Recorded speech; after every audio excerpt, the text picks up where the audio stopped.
Assalamualaikum warahmatullahi wabarakatuh. Perkenalkan, nama saya Kasrina Salsabila dengan NIM 22060021 Prodi Ekonomi Pembangunan dengan dosen pengampu yaitu Dr. Alphon Satrianto SEMF. Baiklah, video kali ini saya akan menjelaskan tentang bab 16 yaitu tentang analisis regresi dan korelasi berganda. Yang dapat dijelaskan pada bab 16 ini yaitu pengertian korelasi berganda dan kegunaannya, analisis regresi berganda, pendapatan koefisien regresi, koefisien determinasi, korelasi berganda dan parsial, kesalahan baku penggunaan berganda, pengujian hipotesis dan asumsi dan pelanggaran asumsi dalam regresi berganda. Yang pertama yaitu pada analisis regresi berganda. Pada kenyataannya, nilai impor tidak hanya dipengaruhi oleh nilai tukar saja. Banyak faktor lain yang mempengaruhi pendapatan, suku bunga di dalam negeri, dan kebijakan berpajakan. Untuk menganalisis besarnya hubungan dan pengaruh variabel independen yang jumlahnya lebih dari 2 digunakan analisis regresi berganda. Bentuk persamaan regresi dengan dua variabel independen yaitu Y sama dengan A tambah B1X1 tambah B2X2. Sedangkan bentuk persamaan regresi dengan tiga variabel independen yaitu Y sama dengan A tambah B1X1 tambah B2X2 dan tambah B3X3. Sehingga bentuk persamaan regresi untuk variabel independen dapat dirumuskan yaitu Y sama dengan A tambah B1X1 tambah B2X2 tambah B3X3 tambah titik BZXZ.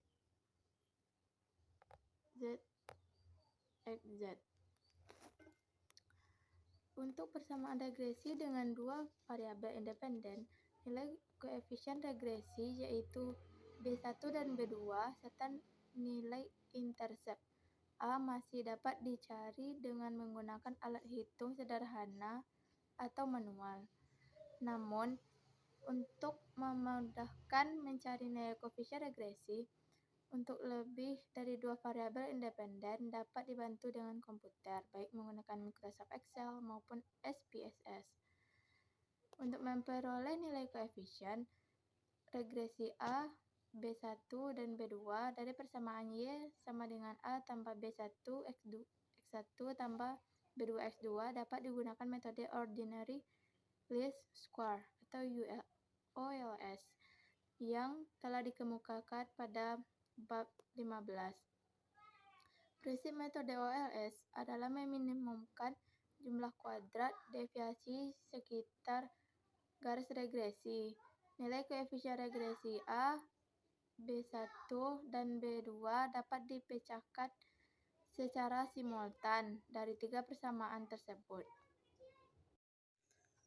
Berikut merupakan langkah Microsoft Excel untuk menghitung koefisien regresi berganda. Teknologi komputer akan mempermudah proses pencarian nilai koefisien regresi berganda. Berikut beberapa langkahnya yaitu yang pertama, aktifkan program Microsoft Excel. Anda mulai menghidupkan komputer, klik Start, klik Program, dan pilih Microsoft Excel. 2. Setelah Microsoft Excel terbuka, klik pada File dan pilih New. Anda akan mendapatkan sheet kosong, masukkan data Y ke kolom A, data X1 ke kolom B, dan data X2 ke kolom C seperti. Ketiga yaitu setelah selesai melakukan entry data, klik Tools dan pilihlah data analisis sehingga keluar kotak dialog data analisis. Yang keempat yaitu setelah keluar kotak dialog data analisis, pilih regression hingga keluar dialog regression. Yang kelima, setelah keluar kotak dialog regression, masukkan range data ke dalam kolom input yang tersedia. Masukkan range pada data Y pada kotak input Y range. Yang keenam yaitu setelah Anda tekan OK, maka hasil regresi akan keluar. Selanjutnya yaitu koefisien determinasi korelasi berganda dan korelasi parsial. Koefisien korelasi atau biasa disebut R menunjukkan seberapa dekat titik kombinasi antara variabel dependen atau variabel terikat Y dengan variabel independen atau bebas X1 dan X2 terhadap garis dugaannya. Apabila titik kombinasi semakin mendekati garis dugaannya, maka nilai koefisien korelasi semakin baik. Koefisien determinasi R2 merupakan ukuran untuk mengetahui kesesuaian atau ketepatan hubungan antara variabel independen dengan variabel dependen dalam suatu persamaan regresi. Dengan kata lain, koefisien determinasi menunjukkan kemampuan variabel X (X1, X2, sampai Xk) yang merupakan variabel bebas menerangkan atau menjelaskan variabel Y yang menggunakan variabel terikat.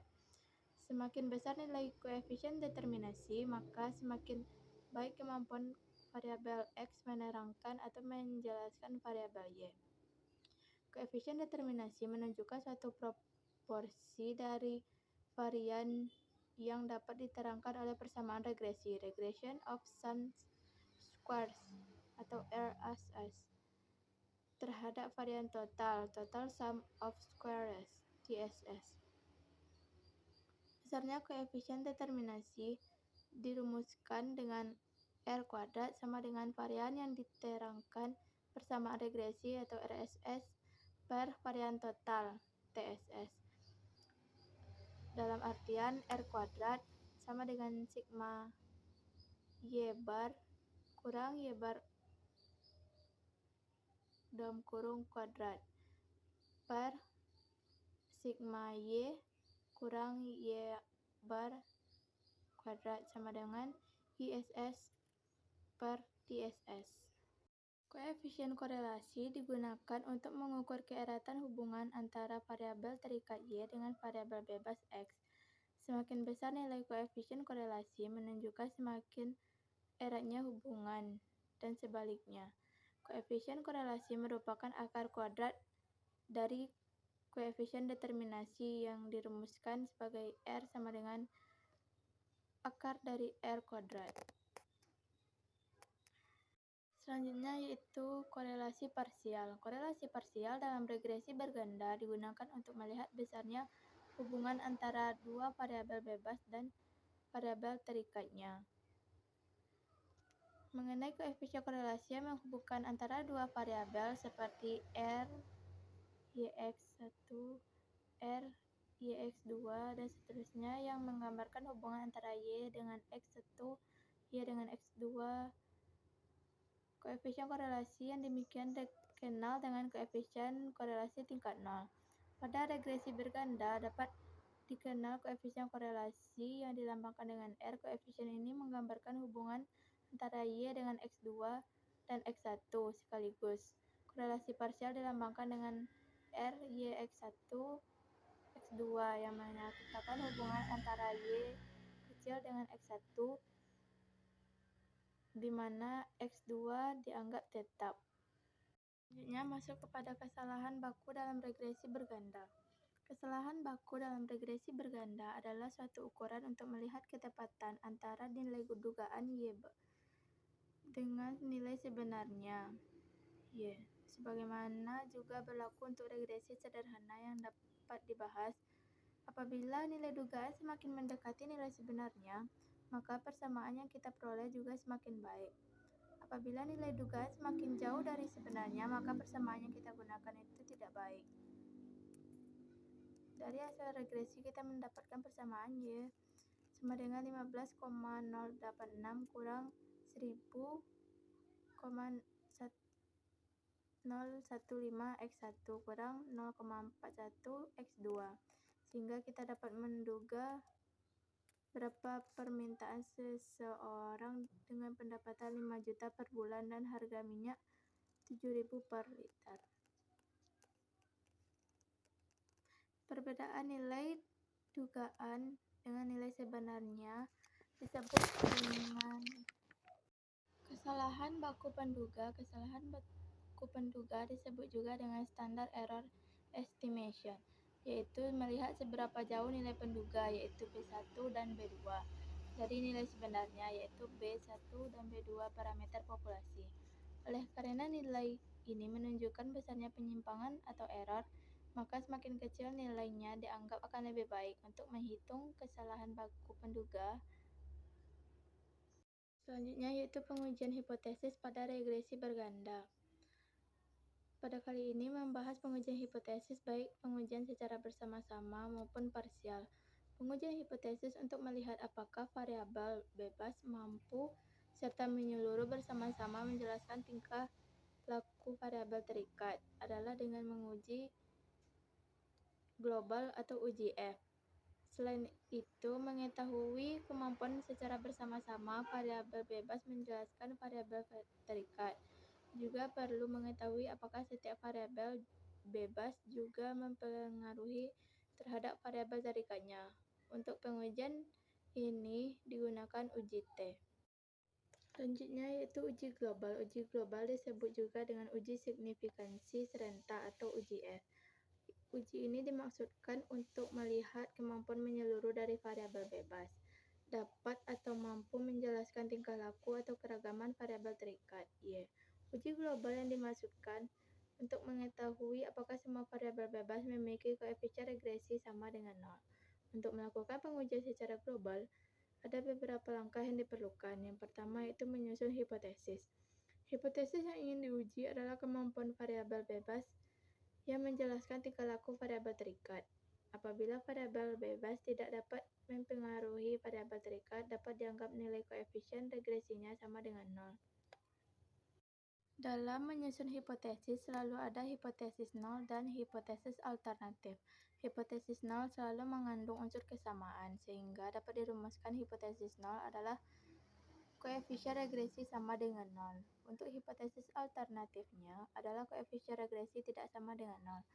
Kedua hipotesis kemudian dirumuskan sebagai H0 bagi B1 sama dengan B2 sama dengan 0. H1 B1 tidak sama dengan B2 tidak sama dengan 0. Yang kedua yaitu menentukan daerah keputusan. Penentuan daerah keputusan dilakukan dengan mencari nilai F. Untuk mencari nilai F, tabel perlu diketahui derajat bebas pembilang pada kolom, derajat bebas penyebut pada garis, dan taraf nyata. Umumnya ada dua taraf nyata yang dipakai yaitu 1% dan 5%. Untuk ilmu pasti lebih baik menggunakan taraf nyata 1%, sedangkan ilmu sosial dapat menggunakan taraf nyata 5%. Untuk derajat pembilang digunakan nilai K1 yaitu jumlah variabel dikurangi 1. Untuk derajat penyebut digunakan NK yaitu jumlah sampel dikurangi dengan jumlah variabel. Selanjutnya yaitu 3. Menentukan nilai F hitung. Nilai F hitung ditentukan dengan rumus. Yang keempat yaitu menentukan daerah keputusan. Menentukan wilayah H0 dan H1 serta membandingkan dengan nilai F hitung untuk mengetahui apakah menerima H atau menerima H0 atau menerima H1. Selanjutnya yaitu memutuskan hipotesis. Berdasarkan FH hitung lebih dari FH tabel. Kesimpulan dari diterimanya H1 adalah nilai koefisien regresi tidak sama dengan 0. Dengan demikian, variabel bebas dapat menerangkan variabel terikat, atau dengan kata lain, variabel bebas yaitu X1 dan X2 secara bersama-sama berpengaruh nyata terhadap variabel terikatnya. Selanjutnya yaitu ada uji signifikansi parsial atau individual. Untuk menguji apakah variabel secara parsial berpengaruh nyata atau tidak digunakan uji T atau the student. Untuk melakukan uji T, ada beberapa langkah yang harus diperlukan, yaitu 1. Menentukan hipotesis variabel bebas berpengaruh tidak nyata apabila nilai koefisiennya sama dengan 0, sedangkan variabel bebas akan berpengaruh nyata apabila nilai koefisiennya tidak sama dengan 0. Hipotesis lengkapnya yaitu 2. Menentukan daerah kritis. Daerah kritis ditentukan oleh nilai T tabel dengan derajat bebas NK dengan taraf nyata. Untuk kasus ini derajatnya bebas hanya Yang ketiga yaitu menentukan nilai T hitung. Nilai T hitung untuk koefisien B1 dan B2 dapat dirumuskan sebagai berikut. T hitung sama dengan B kecil kurang B besar sama dengan SB. Yang keempat yaitu menentukan daerah keputusan. Selanjutnya yaitu asumsi dan pelanggaran asumsi pada regresi berganda. Setelah membahas hal tentang regresi berganda yaitu koefisien regresi, koefisien determinasi, dan korelasi, kesalahan baku pendugaan, dan pengujian hipotesis. Pada subbab ini dapat mengenai asumsi-asumsi pokok dalam regresi berganda sehingga nilai koefisien regresi dihasilkan baik atau tidak bias. Beberapa asumsi regresi berganda adalah yang pertama, variabel terikat dan variabel bebas memiliki hubungan yang linear pada hubungan garis lurus. Jadi, hubungan Y dengan X harus linear. Jika tidak linear, masalah ini akan persamaan tidak linear, maka datanya harus ditransformasi terlebih dahulu menjadi linear. Biasanya data dilogkan dahulu seperti menjadi linear. 2. Variabel terikat haruslah variabel bersifat kontinu dan paling tidak berskala selang. Variabel kontinu ini adalah variabel yang dapat menempati pada semua titik, biasanya merupakan data dari proses pengukuran. 3. Nilai keragaman atau residu. Nilai keragaman atau residu yaitu selisih antara data pengamatan dan data pendugaan hasil regresi harus sama dengan nilai Y. Asumsi ini menyatakan bahwa nilai residu bersifat konstan untuk semua data Y. Asumsi ini memperlihatkan kondisi homoskedastisitas, yaitu nilai residu yang sama untuk semua nilai Y, menyebar normal, mempunyai rata-rata nol. 4. Pengamatan untuk variabel terikat. Dari satu pengamatan ke pengamatan lain harus bebas atau tidak berkorelasi. Hal ini penting untuk data bersifat deret berkala. Jadi, asumsi-asumsi tersebut harus dipenuhi dalam menyusun regresi berganda agar hasilnya tidak bias. Untuk itu, perlu digunakan beberapa tes yang memungkinkan pendeteksian pelanggaran asumsi tersebut. Beberapa pelanggaran asumsi biasanya multikolineritas, yaitu terdapatnya hubungan antara variabel terikat. Sebagai pelanggaran asumsi pertama, heteroskedastisitas, yaitu nilai residu ternyata tidak bersifat konstan untuk semua data Y. Sebagai pelanggaran terhadap asumsi ketiga, dan autokorelasi, yaitu adanya korelasi antara data pengamatan sebagai pelanggaran asumsi keempat. Apabila terjadi pelanggaran-pelanggaran tersebut, model regresi yang dihasilkan bisa bias. Multikolineritas yaitu dikemukakan pertama kali oleh Reiner Friis dalam bukunya Statistical Convenience Analysis by Means of Complete Regression System. Friis mengatakan bahwa multikolinier adalah adanya lebih dari satu hubungan linear yang sempurna. Menurut Friis, apabila terjadi multikolinier, apalagi kolinier yang sempurna, koefisien korelasi antar variabel sama dengan 1, maka koefisien regresi dari variabel bebas tidak dapat ditentukan dengan standar error yang tidak terhingga. Beberapa teknik untuk mengenali multikolinier yaitu 1. Variabel bebas secara bersama-sama pengaruhnya nyata atau uji F-nya nyata. Namun ternyata setiap variabel bebasnya secara parsial pengaruhnya tidak nyata, uji T-nya tidak nyata. Yang kedua, nilai koefisien determinasi R² sangat besar, namun ternyata variabel bebasnya berpengaruh tidak nyata, uji T tidak nyata. 3. Nilai koefisien korelasi parsial yaitu RYX1, X2 kuadrat X, RYX2 X1 dan RX2. Ya, ada yang lebih besar dari koefisien determinasinya. 4 nilai VIF, variance inflation factor. Nilai VIF besar dari 10 berarti telah terjadi multikolonialitas yang serius di dalam model regresi. Heteroskedastisitas dilakukan untuk melihat nilai varian antar nilai Y apakah sama atau heterogen.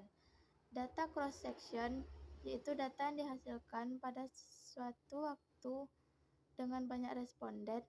Nilai varian antar pengamatan dapat bersifat homogen. Mengapa?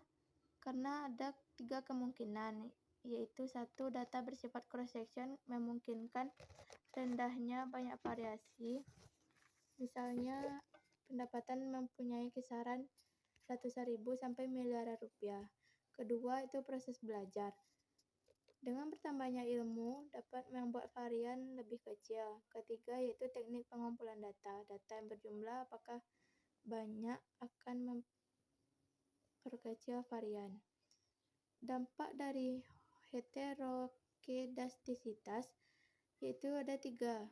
Yang pertama, walaupun terjadi heteroskedastisitas, koefisien penduga B1 dan B2 tetap efisien, namun varian atau kesalahan baku pendugaannya menjadi lebar atau tidak efisien. Kedua, interval keyakinan untuk koefisien regresi menjadi semakin lebar dan uji signifikan kurang kuat. Ketiga, apabila kita menggunakan OLS, maka uji T dan F tidak berfungsi sebagaimana mestinya, sehingga diperlukan perubahan-perubahan. Pendeteksian heteroskedastisitas dapat dilakukan dengan 2 cara. 1. Metode grafik, menghubungkan antara Y dan E2, di mana apabila hubungan Y dan E2 tidak sistematis seperti makin membesar atau mengecil bertambahnya Y, maka tidak terjadi heteroskedastisitas. Dan 2. Uji korelasi Rang-Spearman digunakan untuk menguji heteroskedastisitas apabila nilai korelasi Rang-Spearman lebih besar dari nilai T tabel. Mengatasi terjadinya heteroskedastisitas dapat dilakukan dengan 1. Menggunakan metode kuadrat terkecil tertimbang. Nilai tertimbang dapat dilakukan berdasarkan a priori atau observasi. Dan 2. Melakukan transformasi log, yaitu data diubah dalam bentuk log atau data ditransformasi ke bentuk lainnya seperti 1/X atau yang lainnya. Autokorelasi dikenal oleh Maurice G. Kendall dan William R. Buckland. Autokorelasi merupakan korelasi antara anggota observasi yang disusun menurut urutan waktu. Ada beberapa penyebab autokorelasi. Yang pertama yaitu kelembaman. Kelembaman biasanya terjadi dalam siklus bisnis atau saling berkaitan. Kedua yaitu terjadi bias dalam spesifikasi, yaitu ada beberapa variabel yang tidak termasuk dalam model. Yang ketiga yaitu bentuk fungsi yang digunakan tidak tepat, misalnya seharusnya bentuk non-linear tapi digunakan linear dan sebaliknya. Pendeteksian autokorelasi dapat dilakukan dengan yang pertama metode grafik yang menghubungkan antara error E atau residu dengan waktu. Apabila terdapat hubungan yang sistematis baik meningkat atau menurun, menunjukkan adanya autokorelasi. Yang kedua yaitu uji Durbin-Watson, di mana rumus uji DW adalah sigma ET kurang ET kurang 1 kuadrat atau sigma E kuadrat. untuk menguji apakah ada autokorelasi negatif atau positif, maka nilai DW diperbandingkan dengan nilai DL dan nilai DU yang diperoleh dari tabel Durbin-Watson pada taraf A, N, dan K tertentu dengan ketentuan. Jadi, setelah penjelasan dari bab 16 tadi dapat disimpulkan yaitu yang pertama, regresi berganda digunakan untuk mengetahui arah dan besar pengaruh dari variabel bebas yang jumlahnya lebih dari satu terhadap variabel terikatnya. Banyak peristiwa di dalam kehidupan sosial ekonomi yang menunjukkan bahwa satu variabel terikat dipengaruhi oleh banyak variabel bebas. Kedua, yaitu analisis regresi berganda didasarkan pada asumsi-asumsi sebagai berikut. Yang pertama, ada hubungan yang bersifat linear antara variabel terikat dengan variabel bebasnya. Dua, variabel terikat bebas bersifat kontinu atau berskala rasio atau nisbah. Ketiga, keragaman atau residu untuk semua nilai bersifat konstan dan menyebar secara normal. Keempat, yaitu pengamatan yang bersifat berurutan terhadap variabel bebas tidak berkorelasi. Bentuk umum persamaan regresi berganda adalah sebagai berikut. Y sama dengan A tambah B1X1 tambah B2X2 tambah B3X3 tambah BKXK. Yang keempat, koefisien determinasi menunjukkan suatu proporsi dari varian yang dapat diterangkan oleh persamaan terhadap nilai total besarnya koefisien determinasi. Yang kelima, yaitu koefisien korelasi parsial dalam regresi berganda untuk melihat besarnya hubungan antara dua variabel bebas dengan variabel yang lainnya. Yang keenam, yaitu kesalahan baku dalam regresi berganda adalah suatu ukuran untuk melihat ketetapan antara nilai dugaan Y bar dengan nilai sebenarnya Y. Ketujuh, yaitu pengujian hipotesis dilakukan untuk melihat apakah variabel bebas mampu secara bersama-sama maupun secara parsial menjelaskan tingkah laku variabel terikat. Uji global adalah uji signifikansi serentak atau uji F. Apabila nilai F hitung lebih besar dari F tabel, maka pengaruh dari variabel bebas terhadap variabel terikatnya adalah nyata. Uji signifikansi parsial atau individual adalah untuk menguji apakah suatu variabel bebas berpengaruh atau tidak terhadap variabel terikat. Apabila nilai T hitung lebih besar dari nilai T tabel, maka pengaruh dari suatu variabel bebas terhadap variabel terikatnya adalah nyata. Yang ke-8, yaitu agar hasil regresi tidak bias dan efisien, maka harus diketahui apakah pelanggaran terhadap asumsinya. Beberapa pelanggaran asumsi yang mungkin terjadi adalah A. Multikolonialitas, yaitu terdapatnya hubungan antara variabel terikat. Kedua, heterokedastisitas, yaitu pelanggaran di mana nilai residu ternyata tidak bersifat konstan untuk semua data Y. Yang ketiga, yaitu autokorelasi, yaitu pelanggaran asumsi di mana terdapat korelasi antara data pengamatan. Baiklah, hanya itu yang dapat saya sampaikan. Jika ada salah-salah kata, saya mohon maaf. Wabillahi taufiq wa hidayah. Saya Kasrina Salsabila dengan NIM 22060021 Ekonomi Pembangunan dengan dosen pengampu Dr. Akpon Satrianto SEMM. Saya pamit undur diri. Assalamualaikum warahmatullahi wabarakatuh.